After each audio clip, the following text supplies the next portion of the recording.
Joining me now, Gary Shilling, president of A. Gary Shilling and Company. Art Laffer, former Reagan economic advisor and chief investment officer of Laffer Investments. Don Luskin, chief investment officer at Trend Macro.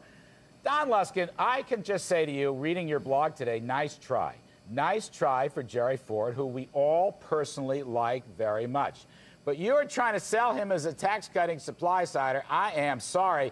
His only tax cut was a temporary Keynesian demand-side rebate. And the good news for Goldilocks is the top tax rate today is 35%, not 70%. Go ahead, Don.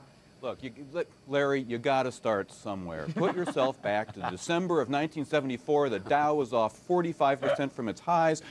Ford had been in office for 4 months. He and all the eggheads were talking about raising taxes by 5%. Then there was that famous dinner in December '74 in Washington, D.C., where Arthur Laffer, your guest right now, sketched the Laffer curve on a cocktail napkin for Dick Cheney, who took it to Rumsfeld, and that 5% surtax went away. Instead, we got a small tax cut. Was it Reagan-esque? No. We had to wait to get there, but it got the idea out there. It made Arthur Laffer a player, and that made the Reagan tax cuts possible. All right, this is a much better rendition than the one I read in your blog, but we're getting close now. Let me ask you, Don Luskin, the aforementioned... I liked it too, Larry. Yes, I know you did. The aforementioned Arthur Laffer. Don Luskin, we have had one hell of a bull market since, what, middle of 1982.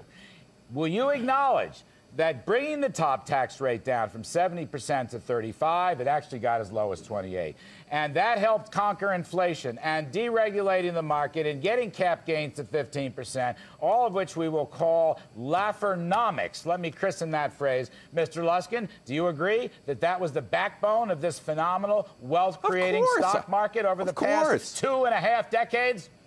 But you must be joking. You're asking me to acknowledge that? I advocate that. I mean, of course, it all rests on that. But go look at a chart, and you will see that the bottom of that bull market was December 1974, 570 on the Dow. That was the bottom. That's when it all began, thanks to Arthur Laffer. All right, Don Luskin, ever full of surprises.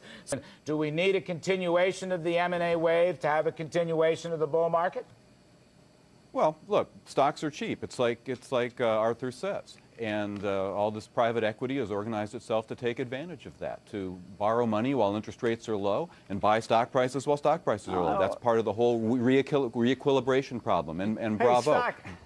But there's a fly in that ointment. During 2007, interest rates are not going to be as low as they are today because the Fed is not going to lower interest rates as its next step. Bonds have already retraced almost 30 basis points in just the last month. And in fact, Gary Shilling, we were on this show together 1 month ago. I told everybody, short bonds till your head caves in. You said you'd buy them. I want to know, when do I get paid? Hey, it depends on your time horizon. The point is... so suddenly you're a long-term investor. That's what they always say when the trade doesn't work. If you think earnings are going to hold up. Don Luskin, what do you make of that? Yeah. Just give me a quick editorial comment. It can be Episcopalian or otherwise.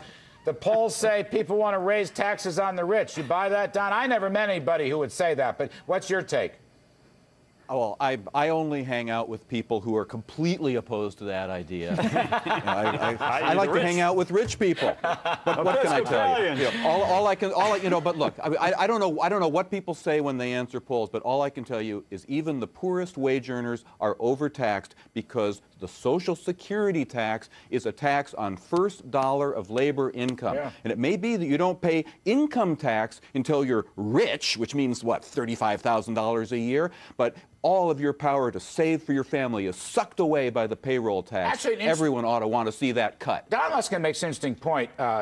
George Gilder had a story today in the op-ed piece in the Journal about that. Americans, we ask, applaud the idea of Americans getting rich. They think it's a good idea. They think Americans, this was fascinating to us, at least a small majority said, in fact, they personally would like to get rich, about half or a little more. They said it is possible to get rich if one puts their mind to it. And a majority, a slight majority, Larry, you'll be interested to know, said that they believe that those who are rich deserve the money. Don Luskin, does that make you feel better, that last segment there?